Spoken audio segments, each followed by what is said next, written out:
Assalamualaikum warahmatullahi wabarakatuh. Kami dari kelompok 6.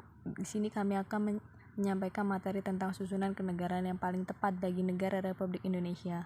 Sebelumnya saya akan memperkenalkan anggota kelompok saya. Yang pertama ada Chandra Wijaya dengan NPM 20 1201 1047.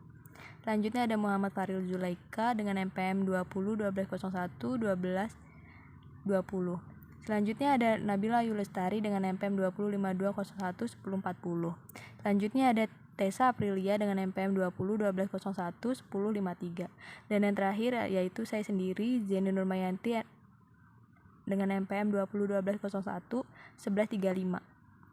Negara Kesatuan merupakan susunan kenegaraan yang paling cocok untuk negara Republik Indonesia. Mengapa demikian? Karena negara dengan susunan kesatuan sudah sesuai dengan cita-cita bangsa Indonesia yang memiliki berbagai keragaman, seperti memiliki suku, ras, agama, dan budaya yang berbeda-beda. Negara kesatuan sendiri merupakan bentuk negara yang bersifat tunggal dan tidak tersusun dari beberapa negara yang memiliki kedaulatan tidak terbagi dan kewenangannya berada di pemerintahan pusat. Kedua, menurut Fred Iswaja, negara kesatuan yaitu bentuk kenegaraan yang paling kokoh jika dibandingkan dengan federal dan konfederasi. Sedangkan menurut Abdul Daud Busroh, negara kesatuan adalah negara yang tidak tersusun dari beberapa negara, seperti halnya dalam negara federasi, melainkan negara itu bersifatnya tunggal. Artinya, hanya ada satu negara, tidak ada negara di dalam negara.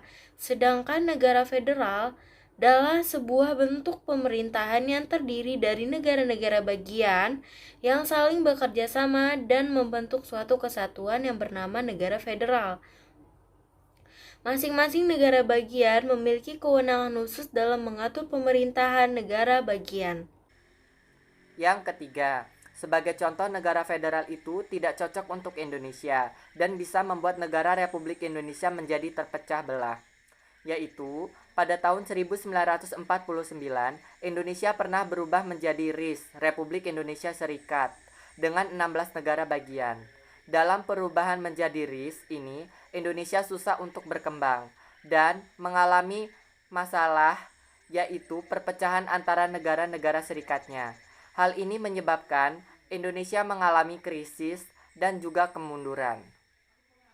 Hal itu membuktikan bahwa negara federal itu tidak cocok di Indonesia karena akan menimbulkan perpecahan dan ketidaksesuaian tujuan dan cita-cita bangsa Indonesia yang menginginkan kesatuan dan persatuan bagi bangsa Indonesia yang memiliki keragaman seperti tertuang dalam teks proklamasi dan Undang-Undang Dasar 1945. Saat ini tertuang dalam NKRI Pasal 1 Ayat 1 Undang-Undang 1945 yang bermakna satu negara yang monosentris atau berpusat satu, yang hanya satu negara, satu pemerintahan, satu kepala negara, dan satu badan legislatif yang berlaku bagi seluruh daerah di Indonesia.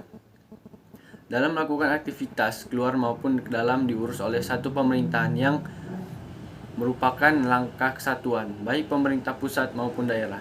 Dan kemudian pada tahun 1950, Indonesia sepakat kembali menganut sistem negara kesatuan kembali. Cara membedakan negara kesatuan dengan negara federasi yaitu dengan dapat dilihat dari kekuasaan legislatif, dari teori pemerintahan, dan konsep kedaulatan.